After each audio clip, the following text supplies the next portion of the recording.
இந்த உலகத்தில் 1,24,000 நபிமார்களை அல்லாஹ் அனுப்பியதாக நாம் கேள்விப்பட்டிருக்கிறோம். ஆனால் அவர்கள் எல்லாரின் செய்தி என்ன தெரியுமா? ஒரே ஒரு செய்திதான். அல்லாஹ் ஒருவனே, அவனே வணக்கத்திற்குரியவன், நான் அவனால் அனுப்பப்பட்ட தூதன். ஆனா ஒரு விஷயம் ரொம்ப ஆழமா இருக்கு. ஒவ்வொரு நபியும் அவரவர் காலத்துக்கேற்றவாறு தான் அனுப்பப்பட்டார்கள். ஹஸ்ரத் தாவூத் அலைஹி அவர்களின் காலத்தில மக்கள் மிகவும் பலசாலிகள். பெரிய உடல் அமைப்பும் வலிமையும் கொண்டவர்கள்.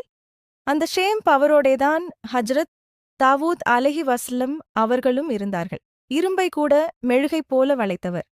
ஹஜ்ரத் மூசா அலைஹி அவர்களின் காலத்தில் மக்கள் மாந்திரீகம், மாயாஜாலம் இவைகளில் எக்ஸ்பர்ட். அந்த மாயையை உடைக்க அதையே மிஞ்சும் சக்தியோடு அல்லாஹ் அவர்களை அனுப்பினான். ஹஜ்ரத் ஈசா அலைஹி அவர்களின் காலத்தில் மருத்துவம் உச்சத்தில் இருந்தது. அப்போ என்ன நடந்தது தெரியுமா? அல்லாஹ்வின் அனுமதியால் இறந்தவர்களை உயிர்ப்பித்தார். குருடர்களுக்கு பார்வை கொடுத்தார். நோயாளிகளை குணப்படுத்தினார். இப்போ அண்ணல் நபி ஸல்லல்லாஹு அலைஹி அவர்களின் காலத்தை பாருங்க.